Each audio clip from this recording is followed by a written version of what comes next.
ఎన్నో అవతారాలు, ఒక అవతారం కాదు. మన ఊరికే లెక్కలో చెప్పుకున్నాం అంతేగాని అవతారాలు చాలా ముఖ్యమైన అవతారం 21 అవతారాలు అని చెప్తారు. దాంట్లో 6వ అవతారం దత్తాత్రేయుడు అవతారం. దత్తుడి యొక్క తత్వం చాలా వస్తుంది అన్ని చోట్ల కూడా.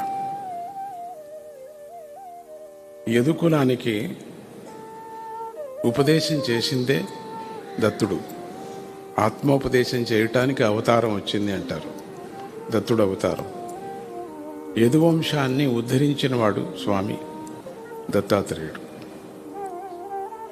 అట్లనే రామావతారంలో కూడా విశేషమైన మహిమ దత్తుడిది చెప్తూ ఉంటారు. రామ పట్టాభిషేకంలో కూడా దత్తుడు వచ్చాడా అని రాముడు 3 మాటలు అడుగుతాడు. దత్తుడు వచ్చాడు అని 2 పేర్లతో ఉండినటువంటి దత్తాత్రేయ పేరుతో ఉండినవి 2 పేర్లు చెప్తారంతే. అక్కడ కూడా మాయ పూర్తిగా దర్శనం ఇవ్వలేదు. 2లో ఎవరు దత్తాత్రేయుడు తెలియకపోయింది అక్కడ. ఆ విధమైనటువంటి 6వ అవతారం దత్తుడిది. ఆత్మజ్ఞానం కావాలా, గురుతత్వం తెలియాలా అన్న వాళ్ళందరికీ కూడా దత్త ఉపాసన చాలా ముఖ్యం.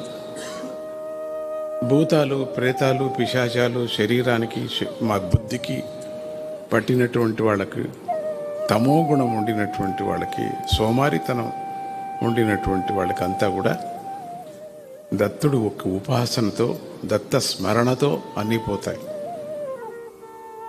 ఇంక మీదటైనా మీరు దత్త జయంతి సందర్భంలో 3 రోజులు దత్త మాల, దత్త దీక్ష తీసుకోండి. ఏదో 4 రోజులు చేసి ఊరికే ఉండిపోయారు చాలామంది. తప్పది, అది పాపము కూడా. అది మీకు తెలియదు. అది 1 సంవత్సరం చేసి ఊరికే ఉండిపోయేది కాదు. అది నిరంతరంగా చేయాలి, ఊపిరి ఉండేంత వరకు కూడా. దత్త దీక్ష అద్భుతమైనటువంటి ఒక తపస్సు అంటారు.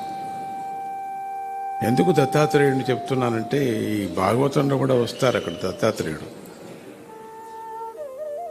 రామాయణంలో కూడా వస్తాడు దత్తాత్రేయుడు. అన్ని పురాణాల్లోనూ అక్కడక్కడక్కడక్కడక్కడ తగులుతూ ఉంటాడు దత్తుడు. ఎక్కడ భాగవత పురాణం జరుగుతుందో అక్కడ దత్తాత్రేయుడు, హనుమంతుడు వీళ్ళు తప్పనిసరిగా ఉంటారు. 7 ఋషులు. అందుకని మనంతా భగవద్గీతను పట్టుకున్నాం. చాలామంది భగవద్గీతకి ఇంకా దారిలో రాలేదు. దారిలో రావాలి మీరు.